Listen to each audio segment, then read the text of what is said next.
Hello lovelies, welcome back to my channel.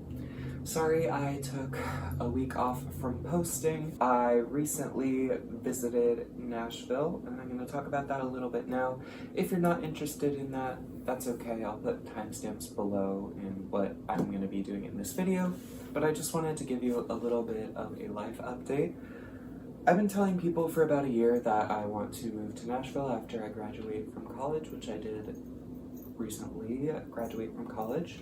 I visited Nashville with my mom and we did some apartment hunting, and I was very discouraged because I can't really afford to live comfortably in Nashville. I technically could figure out how to live with roommates, which could still happen, but I've basically decided I think I'm just gonna live somewhere else in Ohio where I can actually afford to have more space and build like even more of a safe space for me, because I'm very much a homebody and I really value my alone time. So as much as it would be really fun to have a buddy to hang out with, I think I am not ready for that. I really want to focus on myself, and I want to create an environment where, I don't know, like I want to have a room where I sleep and watch TV, and then another room where I have my doll room or my collections room for this channel, as well as a walk-in closet where I can record my music. Speaking of my music, this Nashville trip led me down an existential crisis, like identity crisis spiral for like the past week, which is kind of why I didn't post, and I ended up deleting all of my music from streaming platforms. Like, I still have the files in case I ever want to listen to them again, but I took them down from being public. I took down all my YouTube posts, I took down all my Instagram posts. I've rebranded from Charlie with a semicolon to Charlie Bloomer, which is my actual name. And I don't know, I just kind of had this feeling that something really needed to change, because like I just feel like I need a blank slate. I was feeling very overwhelmed by the unknown because I've been planning on Nashville for like a year, and then I basically realized it's not realistic for me right now, and that's okay. Like, I don't want to force myself to do something I'm not ready for or that I would not be able to afford. Like, I don't want to put my financial stability in jeopardy just to chase a dream. So if it means putting off pursuing a career as a singer-songwriter for a while, that's okay. And I realized I think a lot of my past music doesn't reflect who I am anymore.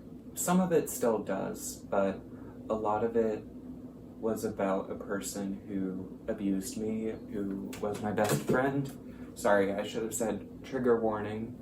I'm not going to go into any detail, but they were a really shitty person, and I wrote a lot of music about it. I got that out of my system, and I don't think I really want most of my music to be about that person anymore.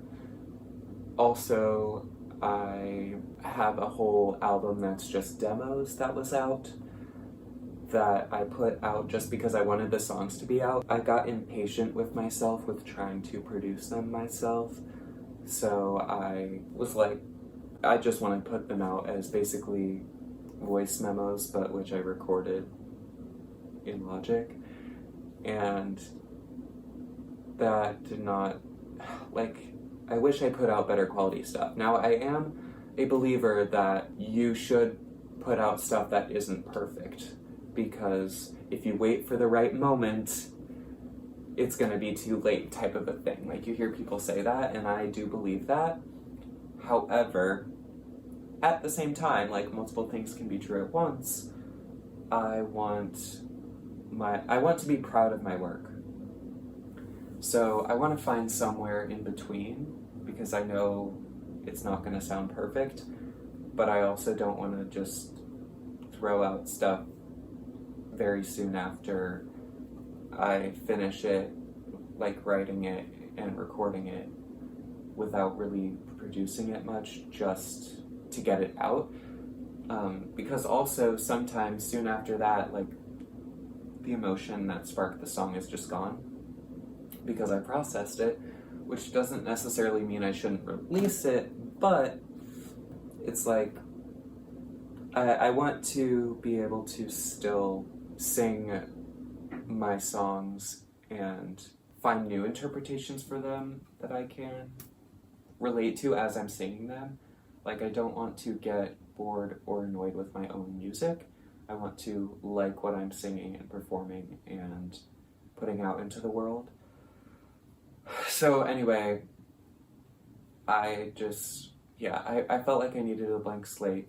I had also started working with Michael Isaac for the past couple years, who I met on TikTok, and he is amazing.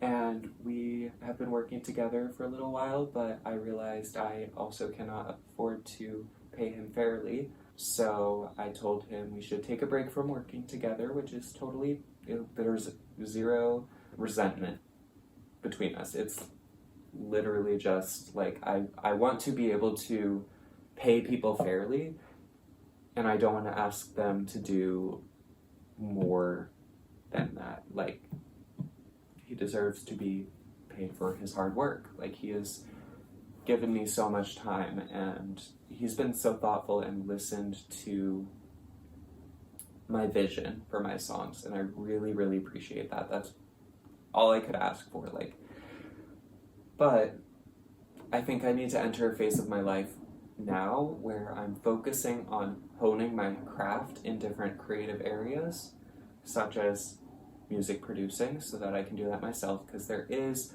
more financial stability in being a producer than a songwriter, unfortunately. But I also want to hone my skills in screenwriting and live performing as well. Like, I really should gig more, which would be a lot easier if I did move to Nashville to get that skill. But oh well, there's other places to perform, so it's okay. I also want to focus more on friendships, and I feel like I'm sounding like I'm making New Year's resolutions, but it kind of feels like new chapter of my life resolutions without actually being resolutions, because I'm not gonna be harsh with probably I will because of my mental health, but I'll try not to be harsh with myself if I am not achieving these goals of mine right away. Like, slow and steady wins the race. Like, my channel mascot is Lotsa Love, and I think I did not mention this in my original, my first video on this channel, but of course that name was inspired by the pink elephant from Care Bears, the Care Bear cousin, Lotsa Heart elephant. So this is Lotsa Love, but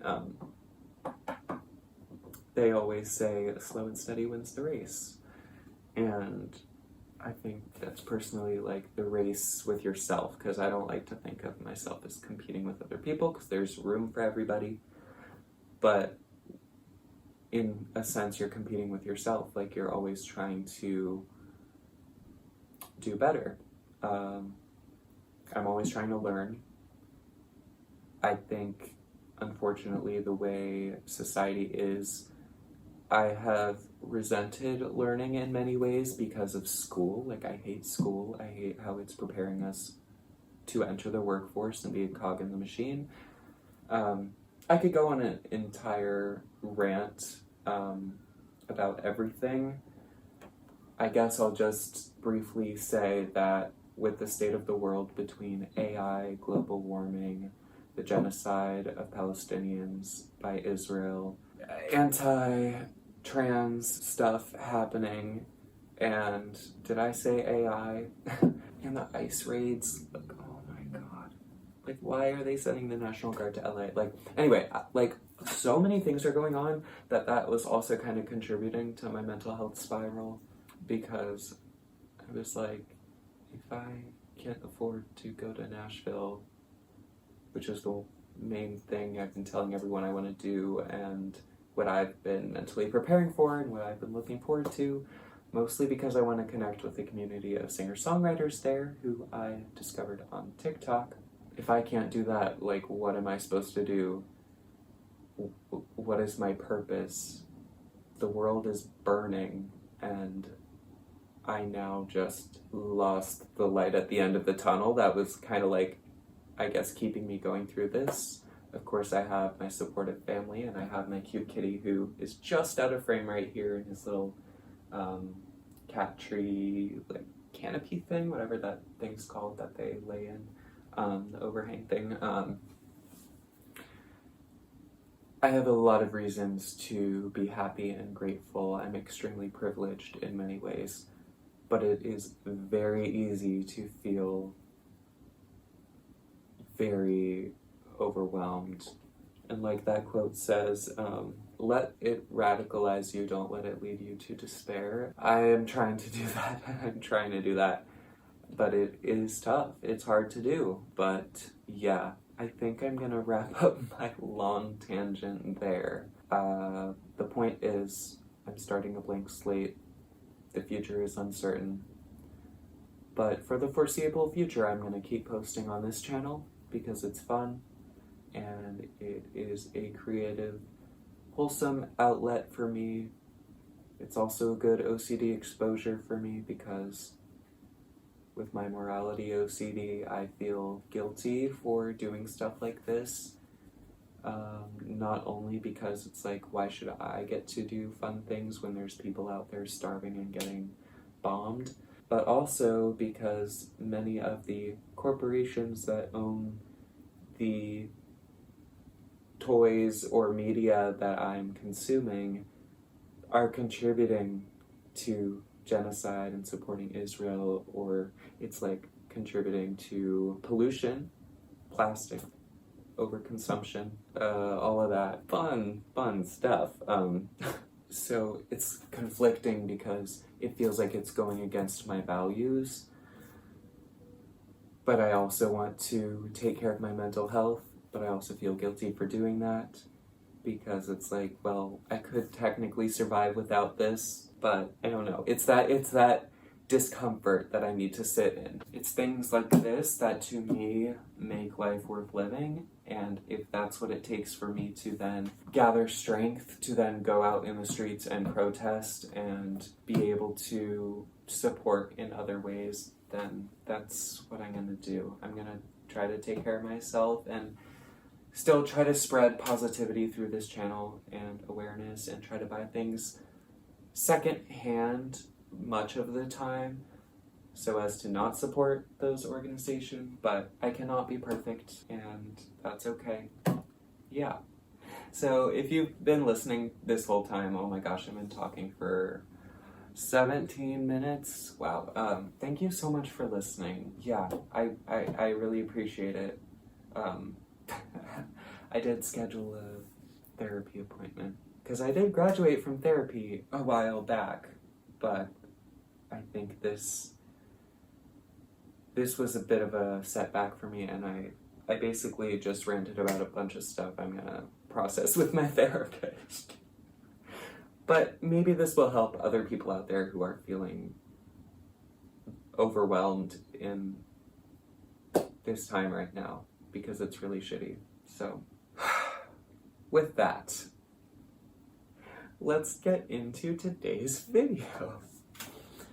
So, on the Nashville trip, my mom and I were kind of exploring East Nashville because that's a really queer-friendly and fun area. And so it turned out we were noticing a lot of yard sales. And apparently there were a couple streets that were having a yard sale day where anyone on the streets who wanted to could set up a little yard sale, and it was really cute.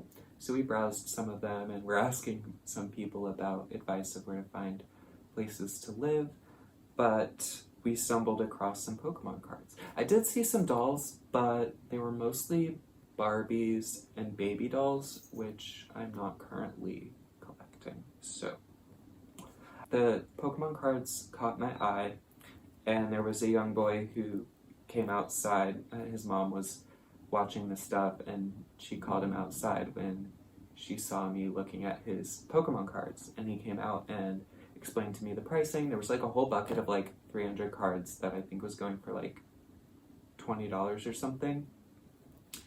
And then there were also 2 of these binders that have 4 sleeves on each page, and it looks like it's from the company Geek Out. Interesting.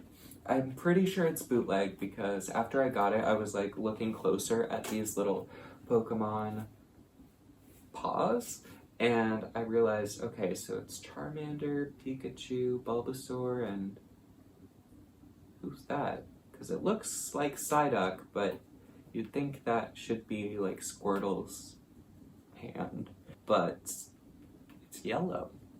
So I'm tempted to like paint it with nail polish or like those acrylic pens or whatever they're called, like paint pens that people use to customize doll accessories and stuff, to try to make this more of a Squirtle blue. I don't know if that would really work or if it would ruin how it looks, but it just kind of bothers me that it's like that. But I guess this does seem like a bootleg product, so whatever. But this was $10. And then I asked if I could get singles from the bin, because they were selling a couple other things. Maybe I'll show the footage, because I had got a couple very short clips, but there were a couple other bags that the kid had pulled out that he had deemed were more valuable. But I noticed this Leafeon V was in the box of all the other cards, and I asked if I could get singles, and he said yes. So I got this Leafeon V for $2, and Leafeon's my favorite Pokemon, so you know I had to get this one, and I love her. She's so cute. I love the design, and it's pretty cool. Now I put these cards, I got a couple other cards from somewhere else, but I put them one on each sleeve so we could kind of do a reveal. So later in the trip, my mom and I went to a GameStop, and I looked through the Pokemon cards, and I found a few that I was interested in. Oh yeah, I should mention, I got Leafeon V for $2. It's from Evolving Skies, and I believe that is about what the market price is, so I think I got a fair price for that. But at the GameStop, I got this Alchemy EX, which is such a cute card. Now, these eBay ones I think were slightly overpriced compared to market price, but they were still pretty low cost, and I figured, like, I didn't really research their prices while I was there, but I checked my receipt and then Pokelector before this video to, like, I wrote down what sets they were from, because there was no way I could just identify them off the top of my head. And my thought process in the store was that if these are more expensive than market price, it's still fine, because if I got them online, I'd have to pay shipping.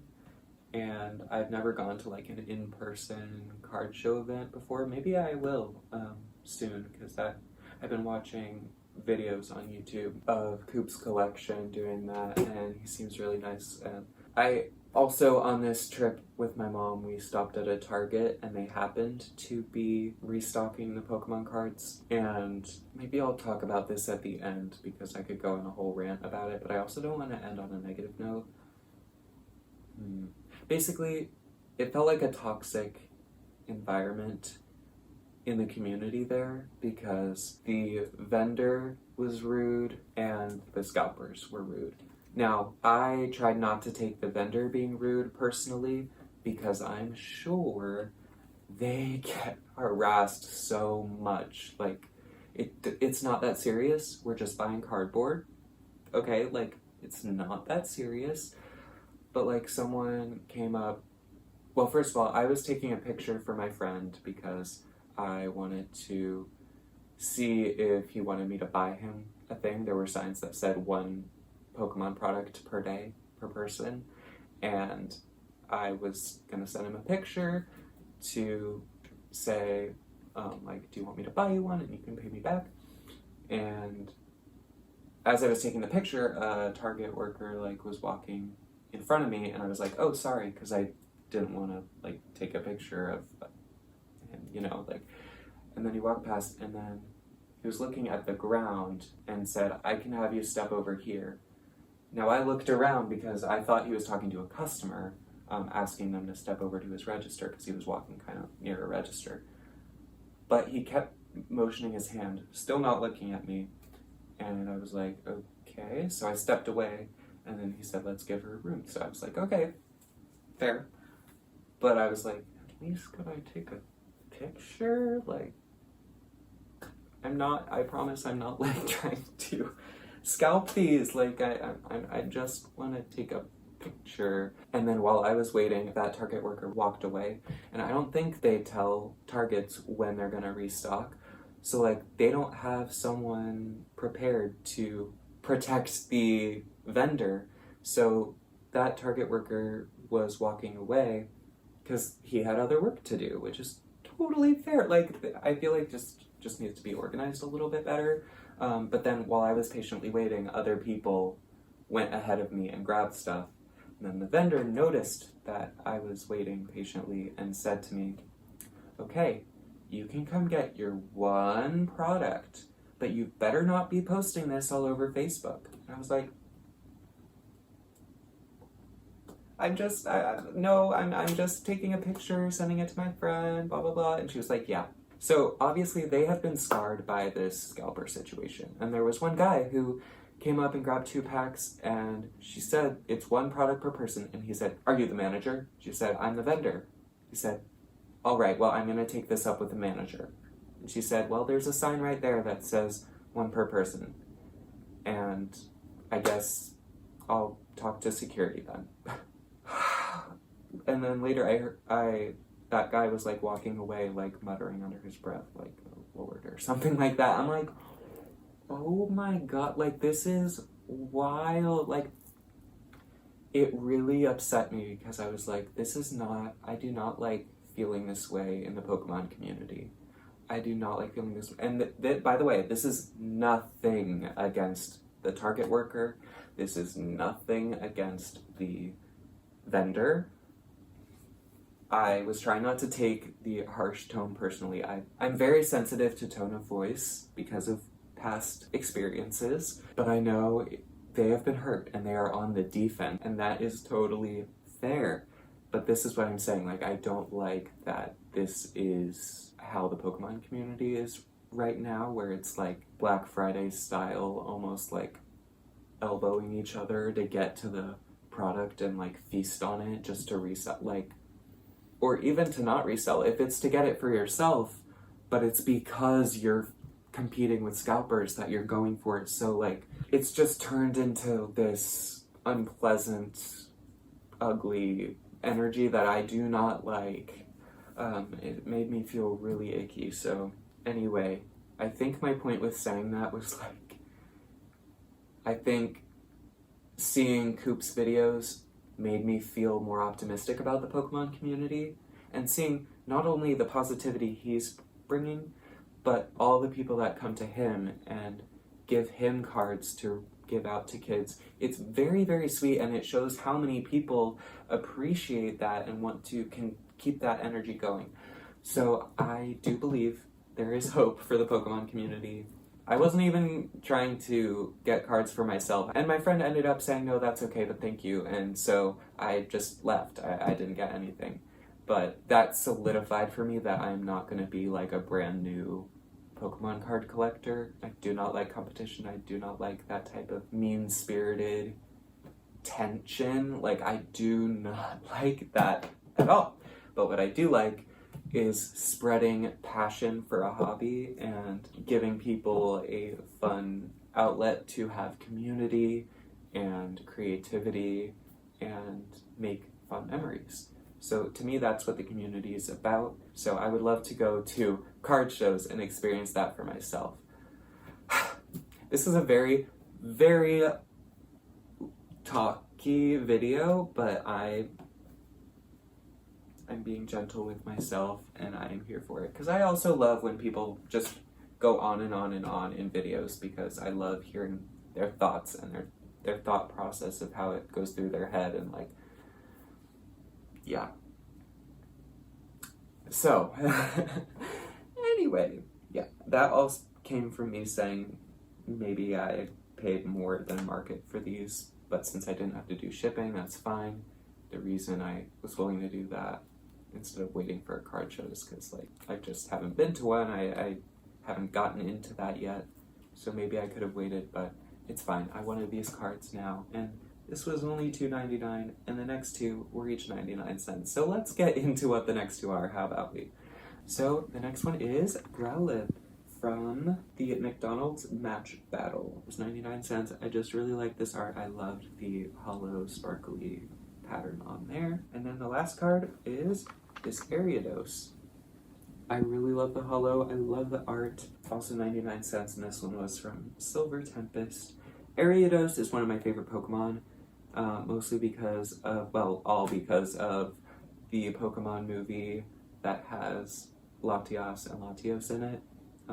I love that movie so much. I watched that so much as a kid, and I really like Ariados. So yeah, that is that. And then real quick, because I do have to get ready to go to work very soon. Like, I should have started getting ready already, but while I was in Nashville as well, my friend watched Lucky for me, which I very, very much appreciate.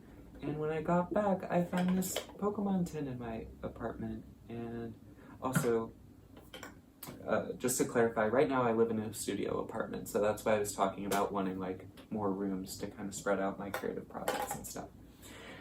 Anyway, this is a really cute Pokemon tin. It's got Morpeko and this other Pokemon, which I think the name of it's inside. Oh, there's also this cool art on the back with a bunch of cute Pokemon.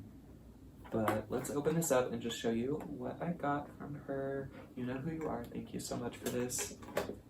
Okay, so I guess I will turn around the camera and show you these, but before I move my camera, I'll record my outro that you'll see in a few minutes. Alright, so here is the front of the tin, and then here is the back of it. I really like that art. It's so cute. Alright, let's open it up. So, we got this card. Very cute. Okay, Yamper, the puppy Pokemon. You can pause to read that if you like.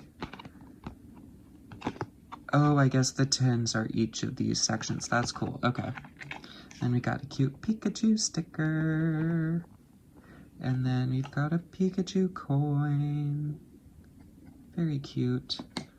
And then I wrote it down. We've got Astral Radiance cards. We've got Nickit, Togepi, a Reverse Hollow Sudowoodo, a Rapidash, Psychic Energy, Hippowdon, Dark Patch, Magneton, and then we've got some Lost Origin cards. We've got Shellos, Binacle, Porygon, Ducklet, Blipbug, a Reverse Hollow Glastrier, Electros, a Metal Energy, Medicham, Misfortune Sisters. It's cute. That's like from the Arceus game. Porygon 2. And then we've got a couple more of the Astral Radiance. We've got Sudowoodo, Combee, and Ralts. So yeah.